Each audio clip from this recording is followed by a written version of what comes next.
and these things might just come up anytime. You have to buy a car, what is the due date for that car? This way you will be able to fulfill your financial goals faster. Your credit score is an important score financially. Have you ever looked at your bank account and felt frustrated and wondered how do I get my finances into order, or felt hopeless about your financial situation? If you have felt anything like this, then you are at the right place, because in this video I am going to tell you 10 things that you can do to get control of your finances, and we are starting right now.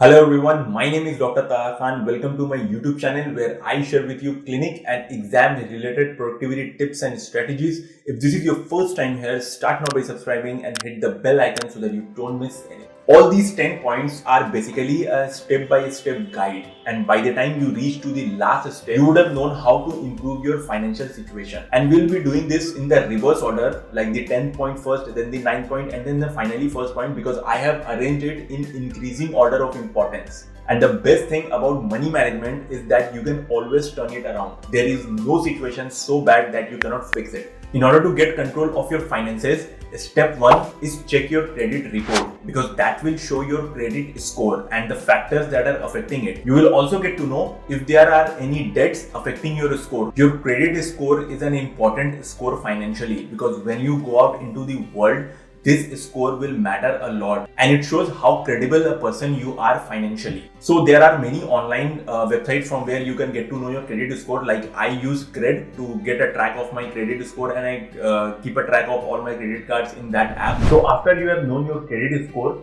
go to step 2, which is add your debt. And don't freak out if your credit score isn't that good looking, because now you know and you can do things to make that score look better. So take a piece of paper and write down all your debts. Whatever amount of money you owe to anyone, just write the name and the amount of money you are owed. Come up with a grand total. And even if it hurts, don't worry. We can go to step 3 and come up with a plan where we can start paying it off. Now, this step 3 is define your financial goals. Now, we all have some financial goals. Some of us wants to buy a car. Some of us wants to pay our educational fees. Some of us wants to pay our debts. If we have any loans, we want to pay that loan. Some of us wants to buy a house. Some of us wants to invest.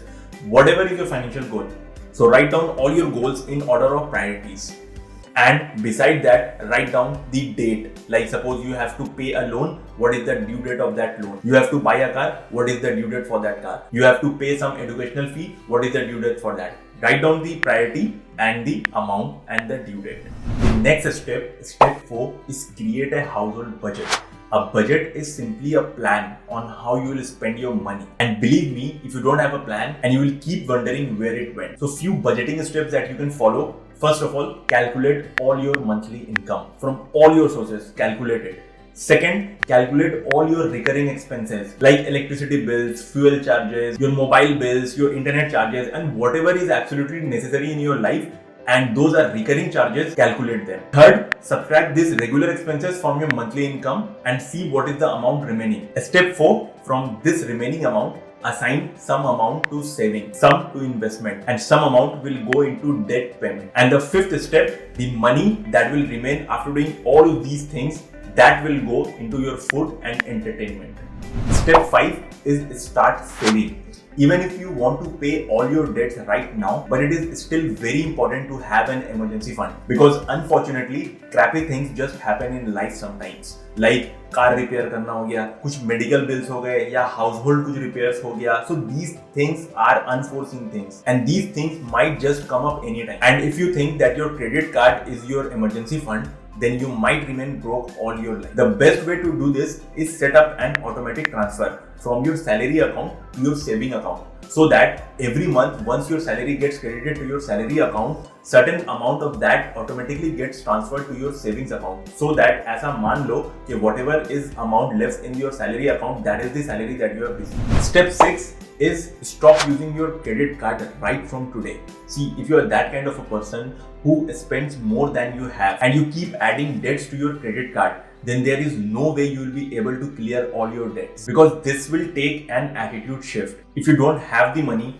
don't spend it on buying something, because that way you are constantly borrowing money from banks and paying off a larger interest than the actual amount. This way you are only making the banks richer, and why would you want that? Step 7 is stop shopping. See, if you just wander around the stores, then chances are that you will end up buying more stuffs, because unless you have superhero style self-discipline, which I believe none of us have, so it is better to stay out of stores. And whenever you go out buying something, it's better, like what I do, you wait for few days, you wait at least for a week or 2 weeks. If after 2 weeks you still have that importance, you still feel that you need that stuff, then you go and buy, because chances are in most of the cases after 10 days, after 15 days, you will realize that that thing is not of much importance now. So wait for some time before buying anything. And also for online shopping, if you keep on scrolling your online apps, then chances are you will end up buying stuff that you don't actually need right now. And unsubscribe from all those sales emails that they send you every day, constantly encouraging you to buy. So basically no wandering around stores waiting for 15 days before buying anything. And third, unsubscribing from all those emails. Step 8 is learn, and this might take some time, but learn to be content with less. You don't actually need all the things that you think you do. Your happiness cannot rely on spending money. And you see, we are constantly bombarded with advertisements, and these advertisements are designed to make us feel unhappy, to make us feel less content. Okay, you don't have this thing, you don't have this thing. Just ignore all these distractions and learn to be content with what you have. Step 9, and the second most important thing in the list today, is eat at home. You see, eating at restaurants and fast food centers adds up more than you realize. You don't believe me? Just go through the bank account statement of your previous month and see how much you have spent eating food outside and even at takeaways. So the easiest way to be successful at eating at home is get discipline. Get a meal plan, because when you start eating at home, you not only start saving money, you also start getting healthy, because your homemade food is much healthier than the food that you are eating at takeouts and restaurants. The final step, step 10, and the most important step, is earn extra money. If you really want to improve your financial situation quickly, this way you will be able to fulfill your financial goals faster, and also you will be able to pay all your debts faster. Now, what are the things that you can do to earn extra money? I have already made a video on this, on side income ideas, on passive income ideas. I have already made the video. I'll put the link of that video in the description of this video. Go check that out. And also I'll put that video at the end of this video. So these were the 10 things, the 10 steps that you need to do to finally get control of your finances. Lastly, I would just want to say that your current reality is a sum of all the little choices, all the little decisions that you made in the past. To make your future reality better, start by changing up all the little choices that you are making today. Let me know how you like the video. Give it a thumbs up if you liked it, share it with your friends, and I'll see you in the next video.